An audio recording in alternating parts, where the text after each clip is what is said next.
थोड़ा समय परमेश्वर के वचन में से हम लोग सीखना चाहते हैं। और आज जिस विषय पे मैं आपके साथ में बात करना चाहता हूँ वो विषय है परमेश्वर। और सत्संग में तो परमेश्वर के बारे में ही बात की जाती है, लेकिन दुनिया में ज़्यादातर जब परमेश्वर की बात होती है तो लोग सोचते हैं कि परमेश्वर जो है वो तो कोई बहुत दूर और एक ऐसा ईश्वर है जो तलवार तराजू लेके बैठा हुआ है और वो हमारे पाप और पुण्य को तौल रहा है, और जब हमारे पाप ज़्यादा निकलेंगे तो वो हम पर तलवार चलाएगा या हमको दंड देगा, हमको प्रताड़ित करेगा, हमको नरक में भेज देगा। इस प्रकार से एक ईश्वर की बड़ी डरावनी तस्वीर हम लोग इस संसार में जानते हैं, देखते हैं। लेकिन जब हम बाइबल को पढ़ते हैं तो बाइबल के अंदर परमेश्वर का एक न्यायी स्वरूप तो हमें दिखाई पड़ता है, परंतु साथ में उसका एक प्रेमी स्वरूप भी दिखाई पड़ता है। उस आज प्रेमी स्वरूप के बारे में हम लोग विचार, ध्यान, मनन करना चाहते हैं, जहाँ पर परमेश्वर के लिए एक शब्द आया है, परमेश्वर के लिए शब्द आया है, प्रभु यीशु मसीह के लिए एक शब्द आया है, अच्छा चरवाहा। एक गीत भी हम लोग गाते हैं, अगर आज समय बचा तो अंत में उस गीत को हम लोग गा सकते हैं, अच्छा चरवाहा यीशु, है ना। मैं भजन संहिता जो 23 है उसको ऐसे ही एक दिन कैजुअली पढ़ रहा था और वहाँ पर एक शब्द आता है जो आप सब लोगों को मालूम है। वहाँ पर लिखा है कि तेरे लाठी और तेरे सोटे से मुझे शांति मिलती है।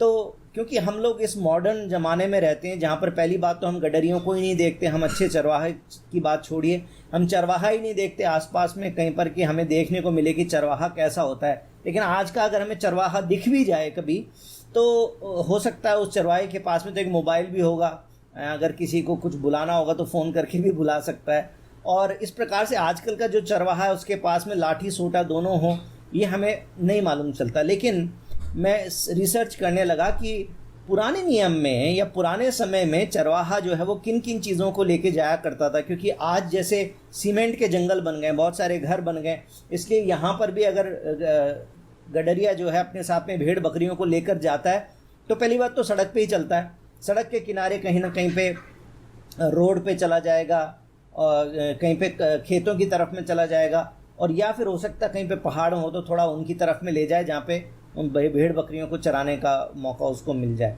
लेकिन पुराने समय में इतने सारे सीमेंट के जंगल नहीं थे, इतने सारे घर नहीं थे, इतनी सारी चीज़ें नहीं थी, इसलिए वहाँ पर खुले मैदान बहुत सारे थे। खुले मैदानों के अंदर भेड़ बकरियों को वो चराया करते थे।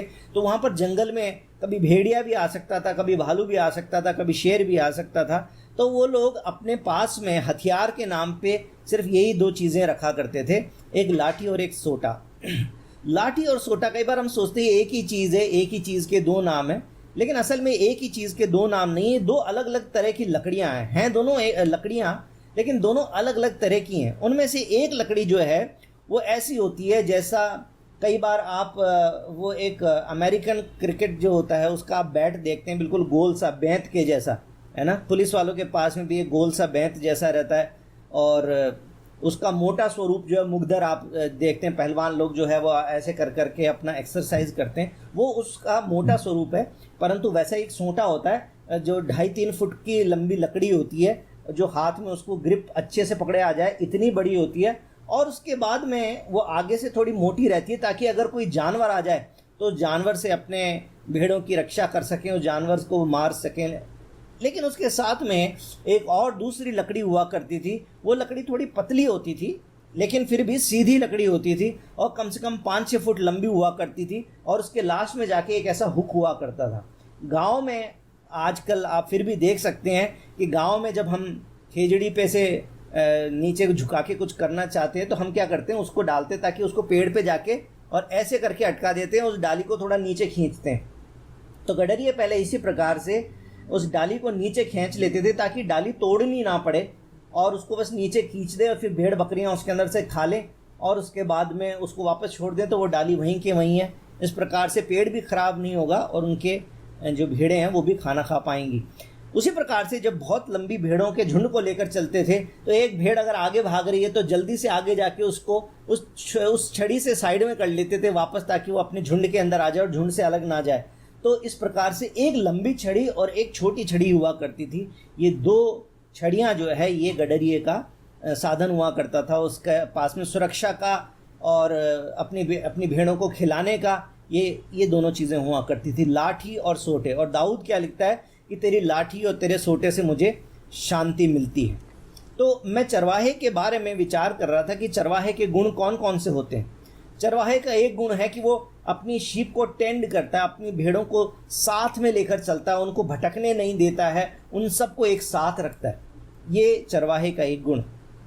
दूसरा गुण, वो कई बार उनके आगे चलता है और उनको लीड करता है, कभी फिर उनको पीछे से आ जाता है और पीछे से उनको संभालता है ताकि पूरा झुंड जो है वो एक साथ चले। तो यानी कि चारों तरफ से एक बार तो वो संभालता है और एक बार अगुवाई करता है। इस प्रकार से चारों तरफ से उस भेड़ की निगरानी करना, उसकी रखवाली करना, उसको संभालने का काम करता है। उसके अलावा वो अपनी भेड़ों को खिलाने का काम करता है। जहाँ पर वो हरी भरी चराइयाँ दिखती है वो वहाँ पर लेके जाता है। और इसलिए मैं सोचता हूँ भेड़ों को जब वो लेके जाता होगा उससे एक दिन पहले वो चक्कर भी काट के देख के आता होगा, या फिर जब भेड़ों को लेके गया तो भेड़ों को एक जगह करके थोड़ा इधर उधर देख के भी आता होगा कि और आसपास में कहाँ पर घास है मेरी भेड़ों के लिए। इस प्रकार से वो अपनी भेड़ों के लिए आगे से आगे इंतज़ाम करता है। और आखिरी बात कि जब कोई ऐसा जानलेवा जानवर आ जाए, जैसे भेड़िया आ जाए, भालू आ जाए जो उनकी भेड़ को मार सकता है, तो उनसे उनकी जान बचाने का काम भी वो चरवाहा, अच्छा चरवाहा जो है वो करता है। और बाइबल में एक गुण दिया गया कि अच्छा चरवाहा अपनी भेड़ों के लिए अपनी जान तक भी देने के लिए तैयार रहता है। तो ये सारे गुण चरवाहे के हैं जो प्रैक्टिकल हैं, जो इस संसार में हमें देखने के लिए मिलते हैं। और बाइबल में प्रभु यीशु मसीह ने अपने आप को एक चरवाहे के रूप में बताया है कि मैं अच्छा चरवाहा हूँ, मैं अच्छा चरवाहा हूँ।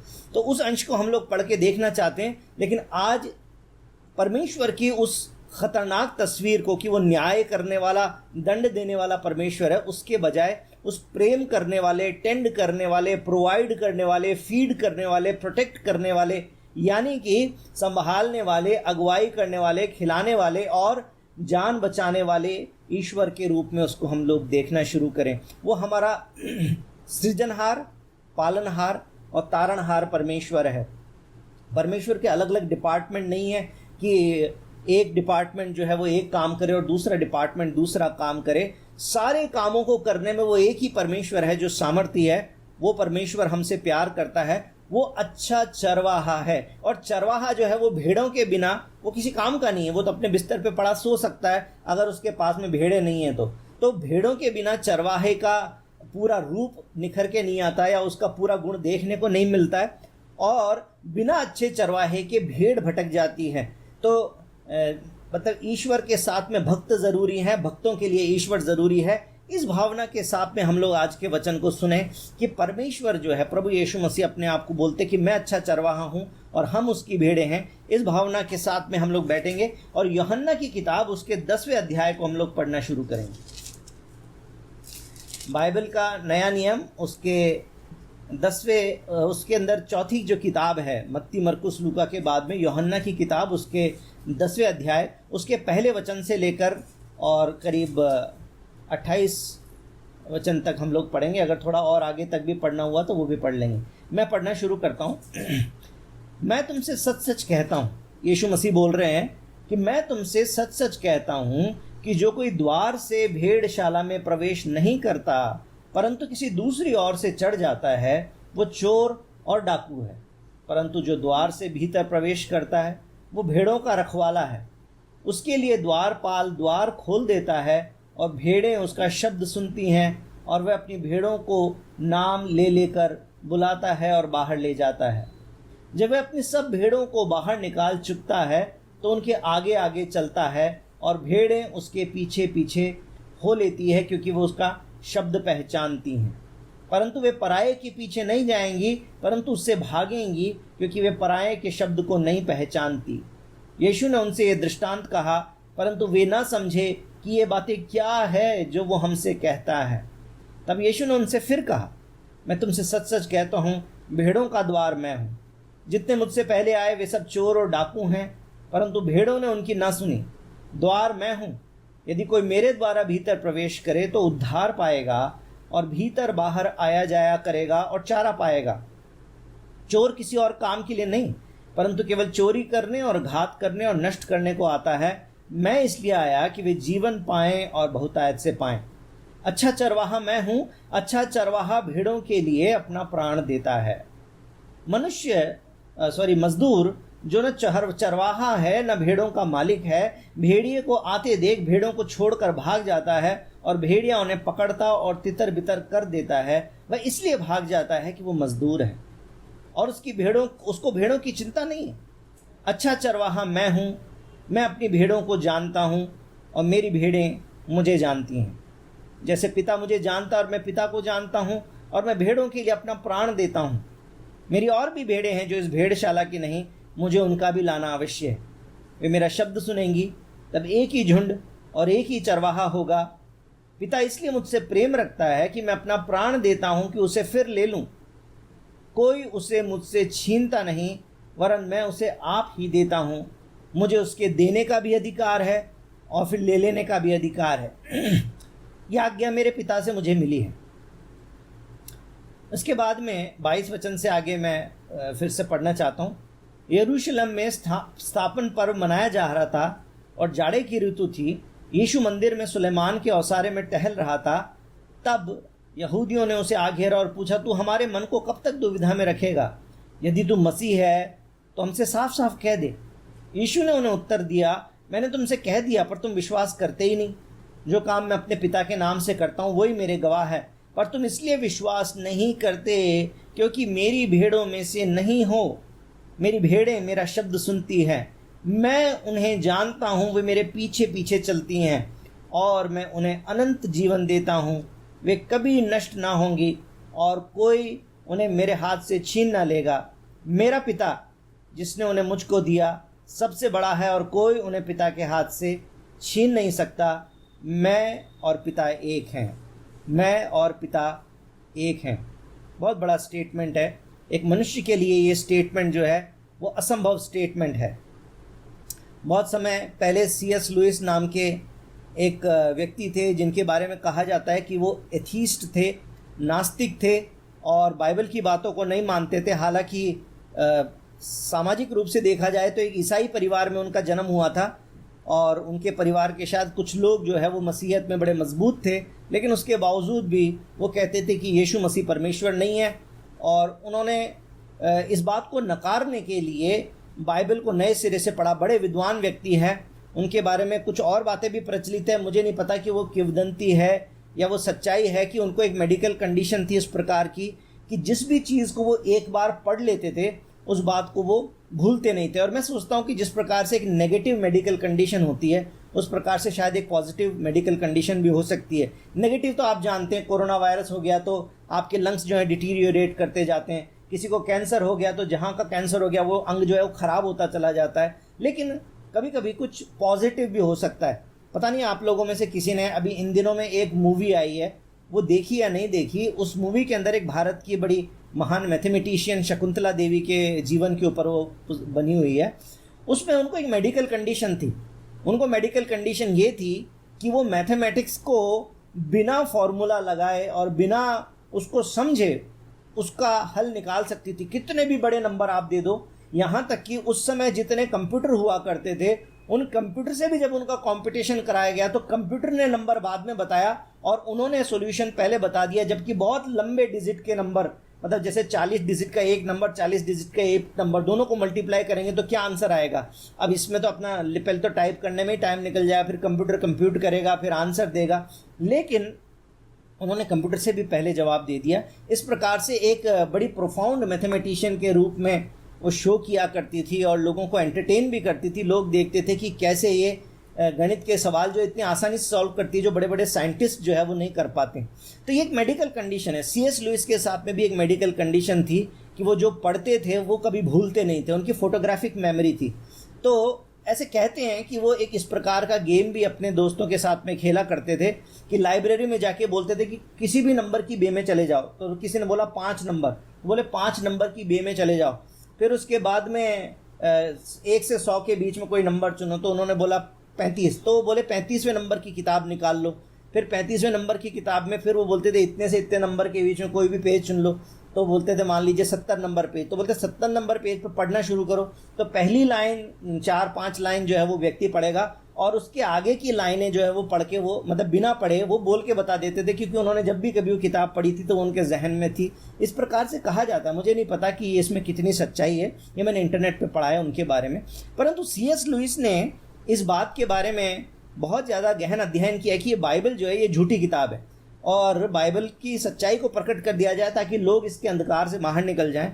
तो उन्होंने इसकी बहुत गहन अध्ययन किया और गहन अध्ययन के बाद में कंक्लूजन दिया। उन्होंने कहा यीशु मसीह मूर्ख थे, या फिर यीशु मसीह झूठे थे, या तो यीशु मसीह मूर्ख थे, या यीशु मसीह झूठे थे, या यीशु मसीह पागल थे, और या फिर यीशु मसीह ईश्वर थे। क्यों? क्योंकि एक मूर्ख कह सकता है कि मैं ईश्वर हूं, एक पागल कह सकता है कि मैं ईश्वर हूं, कह सकता है ना। एक निर्बुद्धि इंसान जो है वो ऐसा बोल सकता है, एक पागल भी बोल सकता है, एक झूठा भी बोल सकता है, झूठा आदमी भी क्लेम कर सकता है। लेकिन अगर कोई व्यक्ति महापुरुष है, लेकिन यदि कोई व्यक्ति यदि पैगंबर की श्रेणी का है, तो फिर वो कभी ये नहीं कह सकता कि मैं ईश्वर हूं। लेकिन यीशु मसीह ने कितनी बार, जहां पर आप बाइबल को आज मेरे साथ पढ़ रहे थे और जहां पर मैं हूं द्वार, मैं हूं, जहां पर भी मैं हूं यूज किया, उस मैं हूं के कारण जो इजरायली लोग उनसे नाराज हो जाते थे और उनको जान से मार डाल देना चाहते थे। क्यों?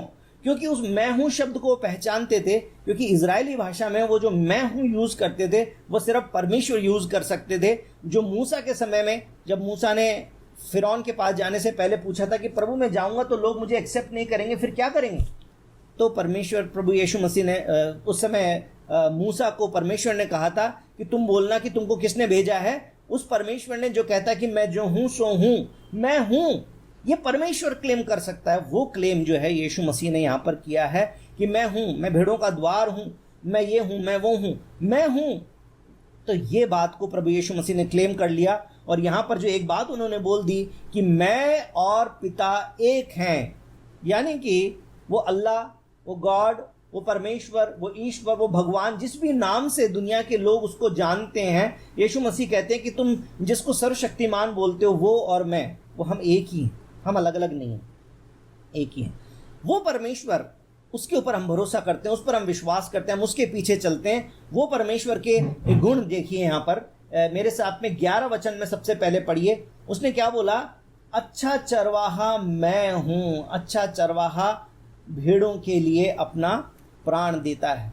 11वें वचन के अंदर ये उनका गुण लिखा हुआ है। एक सेकंड जरा वेट करें, मेरे मोबाइल की बैटरी क्यों डाउन हो रही है? ये बंद हो जाएगा चार्जिंग, मैंने इसको लगाया था।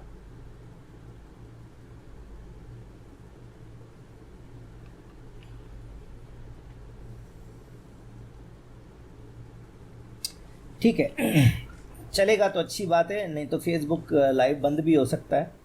तो जैसे प्रभु की मर्जी, इस समय मैं ज़्यादा डिस्टर्ब नहीं हो सकता। खैर, तो यहाँ पर उसका गुण 11 वचन और 14 वचन दोनों जगह पे प्रभु यीशु मसीह ने इस बात को क्लेम किया और उन्होंने बोला अच्छा चरवाहा मैं हूं, अच्छा चरवाहा भेड़ों के लिए अपना प्राण देता है। 14 वचन में लिखा है अच्छा चरवाहा मैं हूं, मैं अपनी भेड़ों को जानता हूं। पहले में उन्होंने इस बात को क्लेम किया है कि एक अच्छे चरवाहे का गुण क्या है। मैंने आपको बताया था, अच्छा चरवाहा अपनी भेड़ों की अगुवाई करता है, अपनी भेड़ों को अपने साथ लेकर चलता है, अपनी भेड़ों को फीड करता है और अपनी भेड़ों की जान बचाता है, और यदि भेड़ों की जान बचाने के लिए प्राण देना पड़े तो उसके लिए भी तैयार रहता है। आप और हम जिस परमेश्वर पर विश्वास करते हैं वो इतना प्रेम करने वाला परमेश्वर है, उसका ये खुद का कथन है। पहले तो उसने क्या बोला, लास्ट में तो हमने पढ़ा था कि मैं और पिता एक ही हैं। वो सर्वशक्तिमान परमेश्वर है, लेकिन वो यहाँ पर एक दूसरा गुण बताता है कि अच्छा चरवाहा मैं हूं, अच्छा चरवाहा भेड़ों के लिए अपना प्राण दे देता है।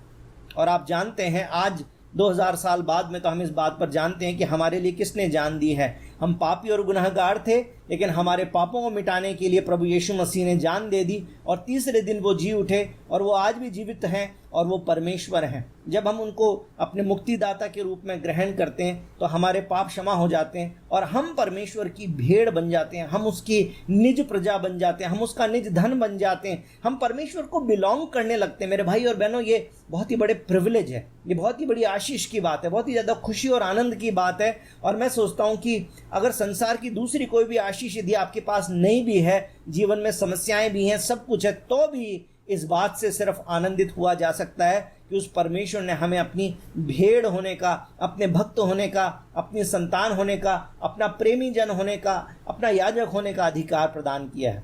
आमीन, बोले यीशु मसीह की जय। और 14 वचन में उस अच्छे चरवाहे का और भेड़ों का एक संबंध भी प्रभु ने बताया है।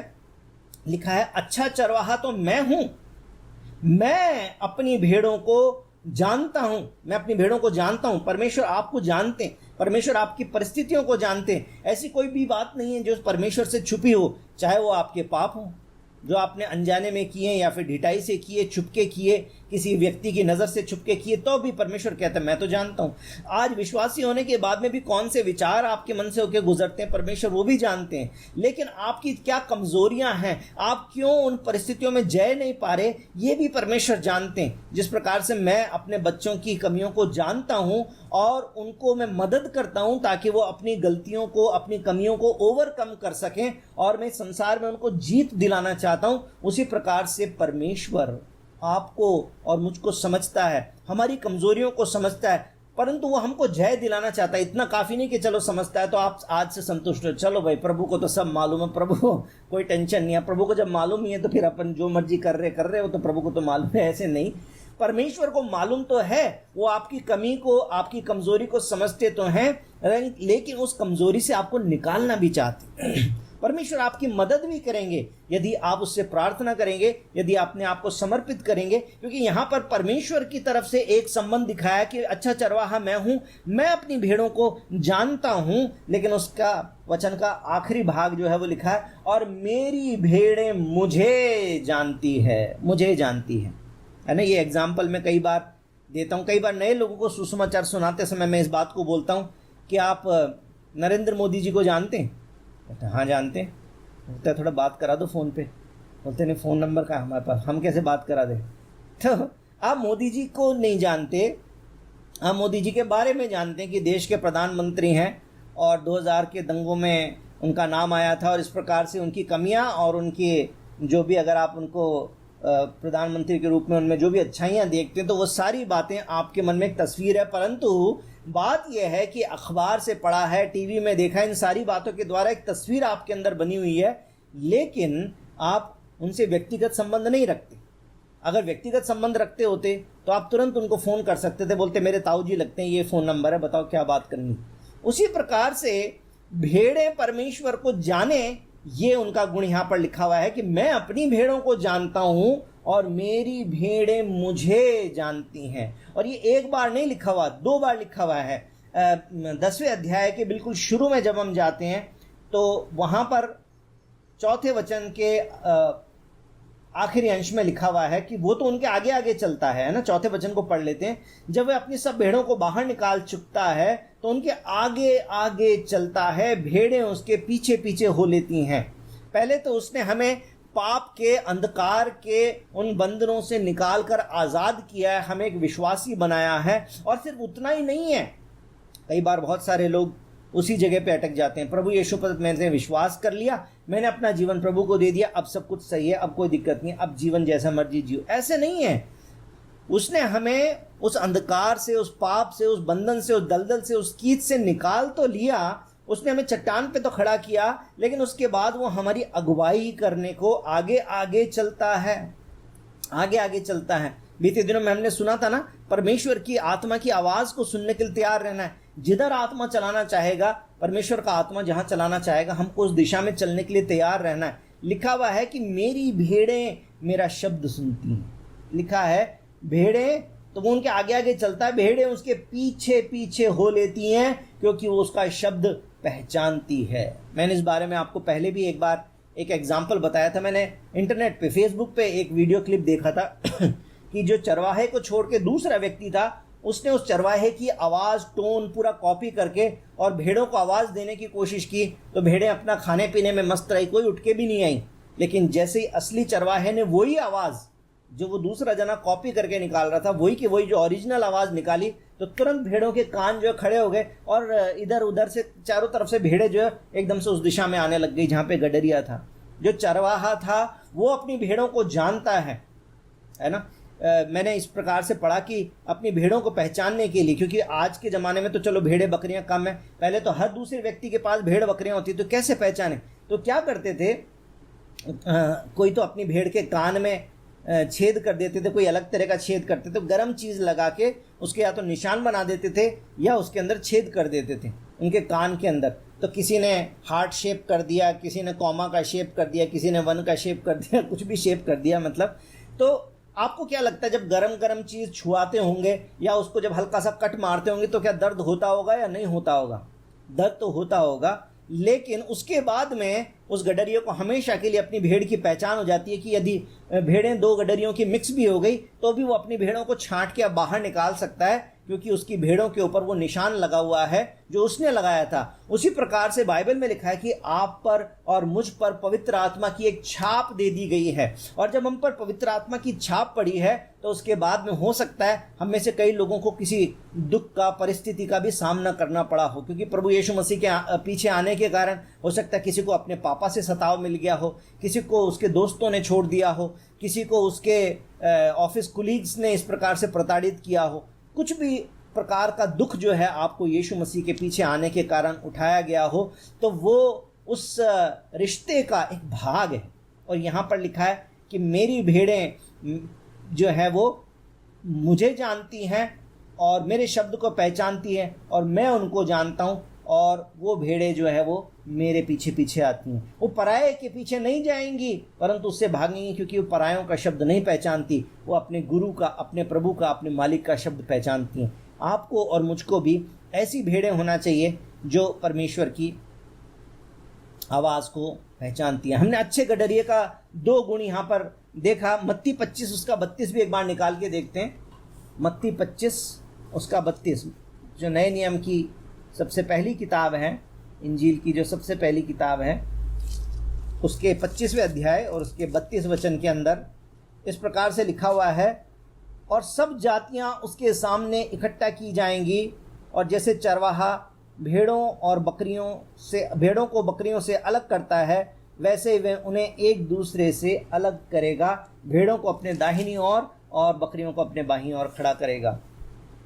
प्रभु यीशु मसीह ने जो छाप लगाई है, पवित्र आत्मा की जो छाप हम पर लगी हुई है, उसके कारण आज संसार में हम संसार के लोगों को जैसे ही दिख पड़ते हैं, कई परिस्थितियां हमारी संसार के लोगों के जैसी ही है। हो सकता है कि जो दुख उनके ऊपर आया वही हमारे ऊपर, जो कोरोना उनको तंग कर रहा है वही कोरोना हमको तंग कर रहा है, जो इकोनॉमी है उनके लिए क्रैश हुई वो हमारे लिए भी क्रैश हुई। अगर किसी अविश्वासी व्यक्ति की नौकरी गई है तो एक विश्वासी व्यक्ति की भी नौकरी चली गई है, उनका रोजगार छिन गया, उनकी बिजनेस बंद हो गई, तो यहाँ पर भी बिजनेस ठप पड़ गया। सांसारिक परिस्थितियाँ सेम हो सकती हैं, लेकिन एक समय आएगा जब भेड़ों को बकरियों से परमेश्वर अलग कर देंगे। यदि आप परमेश्वर की भेड़ हैं तो आपको निश्चिंत रहना है, इस दुनिया के अंदर प्रभु के पीछे पीछे चलते रहना है, और आपको इस बात की चिंता नहीं करनी कि क्या होगा, है ना। इस बात की चिंता नहीं करनी है कि क्या होगा। मेरे एक प्रिय भाई ने कुछ समय पहले मुझे गवाही दी थी इस लॉकडाउन में। उन्होंने कहा था कि भैया मुझे कभी कभी तो ऐसे डर लग जाता है कि कहीं प्रभु यीशु मसीह आ तो नहीं गए। और उन्होंने कहा कि मैं उठ के बैठ गया और मैंने देखा कि मेरे प्रियजन, मेरे परिवार के लोग जो हैं वो नहीं हैं, विश्वासी लोग तो हैं, वो लोग नहीं हैं। तो मैं डर गया, मैं कि प्रभु आ तो नहीं गए, आके और चले गए और अपने विश्वासियों को लेके चले गए और कहीं मैं ही पीछे रह गया। मैं इस गवाही से बहुत ज़्यादा आनंदित हूँ, इसलिए क्योंकि इस गवाही के अंदर बहुत सारा विश्वास झलकता है। किस बात का विश्वास? परमेश्वर के वचन के ऊपर विश्वास झलकता है कि उनको इस बात का भरोसा है कि जो बाइबल में लिखा है वो सच है। बाइबल के अंदर लिखा है कि प्रभु यीशु मसीह आएंगे, उनके मन में इस बात का भरोसा है कि प्रभु यीशु मसीह आएंगे। इस बाइबल में लिखा हुआ है कि उसके आने का पता नहीं चलेगा, वो कभी भी आ सकते हैं, वो आज भी आ सकते हैं, और वो अपने प्रभु के आने के लिए इसी प्रकार से जैसे बाइबल में लिखा हुआ है उसी प्रकार से विश्वास करते हैं कि वो कभी भी आ सकता है। ऐसा भी हो सकता है कि आज रात में आ जाए, कल आ गया हो रात में, इसके कारण उनको डर भी लग गया। तो उस विश्वास के लिए मैं धन्यवाद करता हूं जो प्रभु के वचन पे है और एक आत्मिक जीवन जीने का प्रयास करते हैं। लेकिन इस विश्वास में एक जगह पे छोटी सी कमी भी मुझे नजर आई। वो क्या कमी है? वो कमी इस बात की है कि उनके मन में कुछ डाउट रहा। किस बात पे डाउट रहा?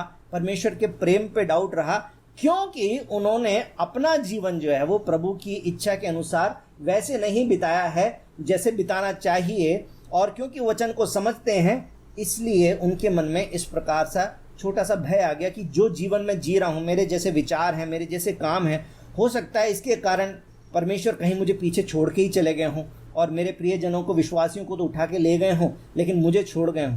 तो जहाँ तक ये डर की बात है, मैं इस डर के बारे में आपको फिर से एक नए सिरे से आश्वासन देना चाहता हूँ। जो बाइबल के अंदर 26, 27, 28 वचन जो हमने पढ़ा, इसको हम फिर से पढ़ के देख सकते हैं। वहाँ पर लिखा है कि जो कुछ लोग थे जो कह रहे थे कि तो फिर तुम कब आओगे, क्या होगा, तो कैसे बता दो तुम ही मसीह हो क्या। तो प्रभु यीशु मसीह ने कह दिया कि तुम तो विश्वास नहीं करते क्योंकि तुम मेरी भेड़ नहीं हो। लेकिन मैं आप जितने सुनने वाले मेरे भाई बहन, मैं आपसे कहना चाहता हूँ, यदि आपने प्रभु यीशु मसीह के सामने अपने पापों की क्षमा मांग के उसको ग्रहण कर लिया है, तो प्रभु यीशु मसीह बोलते हैं कि मेरी भेड़ें मेरा शब्द सुनती हैं। 27 वचन में लिखा है, मैं उन्हें जानता हूँ, वो मेरे पीछे पीछे चलती हैं। ये हमारी जिम्मेदारी है। यदि किसी बात में हम प्रभु के पीछे, उसकी आवाज़ सुनने में या उसके पीछे चलने में चूक गए हैं, तो अपने आप को ठीक कर लें। और प्रभु का आना निकट है, ये बात सच है, और मैं आपकी गवाही से बड़ा खुश भी हूँ। लेकिन साथ के साथ मैं इस बात के लिए चिताना चाहता हूँ कि अपने परमेश्वर की आवाज़ को सुनना ज़रूरी है, और सुन लिया है तो उसके पीछे चलना ज़रूरी है। लेकिन आश्वासन रखिए, 28 वचन में लिखा है, और मैं उन्हें अनंत जीवन देता हूँ। पहला यूहन्ना को भी पढ़ के आप देखते हैं तो वहाँ पर भी इस प्रकार से प्रभु ने कहा था कि ये बातें मैंने तुमसे इसलिए कही हैं ताकि तुम जानो कि अनंत जीवन तुम्हारा है। हमारे पास में अनंत जीवन है, हमें डरने की ज़रूरत नहीं है, हमें घबराने की ज़रूरत नहीं है। लिखा हुआ है, प्रभु ने कहा कि मैं उन्हें अनंत जीवन देता हूँ, वे कभी नष्ट नहीं होंगी और कोई उन्हें मेरे हाथ से छीन नहीं लेगा। मेरा पिता जिसने उन्हें मुझको दिया है वो सबसे बड़ा है। मेरे भाई और बहनों, आपने और मैंने अपनी मर्जी से विश्वास नहीं कर लिया अपने परमेश्वर पर। हमारे परमेश्वर ने हमको चुना है, हम परमेश्वर की चुनी हुई भेड़ें हैं, हम परमेश्वर के चुने हुए वंश हैं। ये बहुत बड़ा प्रिविलेज है। दुनिया में लाखों करोड़ों लोग हैं जिन्होंने प्रभु को ग्रहण नहीं किया है, जो लॉजिक से उनको दूर कर देते हैं, वो अपने धार्मिक ज्ञान के कारण यीशु मसीह से दूर हो जाते हैं। बहुत सारे लोग जो हैं वो अलग अलग एक्सप्लेनेशंस के कारण प्रभु से दूर रहते हैं। लेकिन यदि आपने और मैंने प्रभु यीशु मसीह पर एक साधारण सिंपल मन से, एक भेड़ के समान, भेड़ का गुण ही यही है।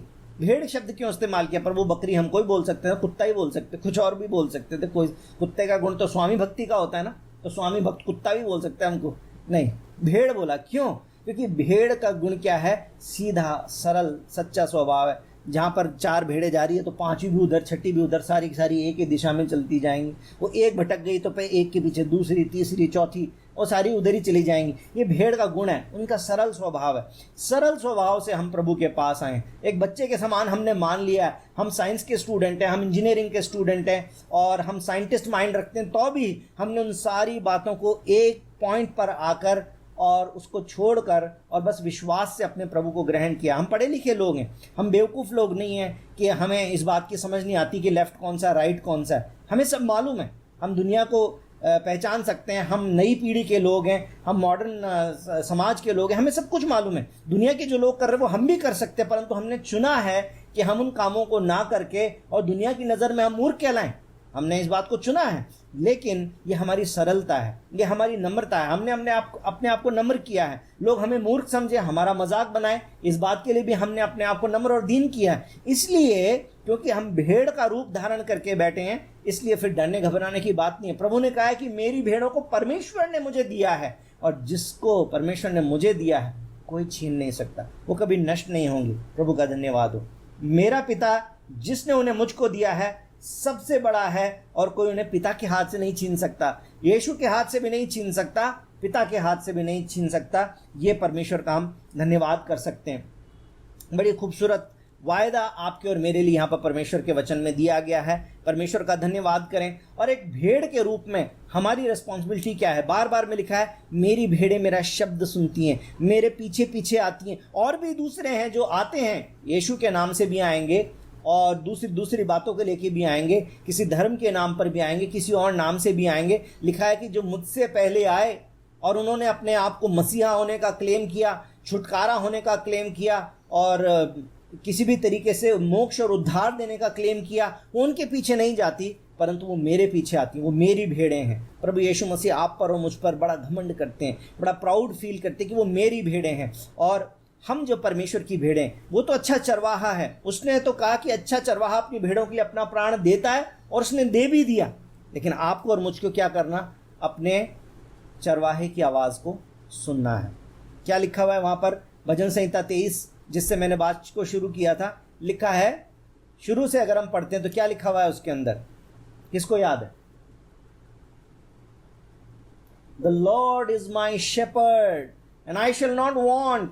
यहोवा मेरा चरवाहा है, मुझे कोई घटी नहीं होगी। अपने परमेश्वर, अपने चरवाहे पर भरोसा करें, भरोसा करें। दाऊद के समान इस बात की क्या बोलते हैं, प्रोक्लेम करें, इस बात की घोषणा करें कि यहोवा मेरा चरवाहा है, मुझे कोई घटी नहीं होगी। वो मुझे हरी भरी चराइयों में लेके जाएगा, वो मुझे जीवन के सोते से तृप्त करेगा, वो दुश्मनों के सामने भी मेरे लिए मेज लगाएगा, वो मुझको अनॉइंट करेगा। मैं मौत की घनी वादी में से होके भी गुजर जाऊं, कोरोना मेरे चारों तरफ भी आ जाए, मुझे कोई डर नहीं है, क्योंकि उसके लाठी, उसके सोटे से मुझे शांति मिलती है कि जहाँ पे मैं थोड़ी गलती करूँगा तो मुझे वो डंडा भी लगाएगा, लेकिन जहाँ पे मैं भटकने लगूंगा तो वो मुझे घेर के भी लाएगा। जब मुझे खाने की ज़रूरत पड़ेगी तो वो नीचे से झुकाकर और मुझे खिला भी देगा। वो मेरा अच्छा चरवाहा है, मुझे कोई घटी नहीं होगी। एक अच्छा चरवाहा अपनी भेड़ों के लिए अपना प्राण देता है। यीशु मसीह ने अपना काम पूरा किया, हम भी अपने काम को पूरा करें, एक अच्छी भेड़ के समान प्रभु के साथ चलें। आमीन। बोले यीशु मसीह की जय।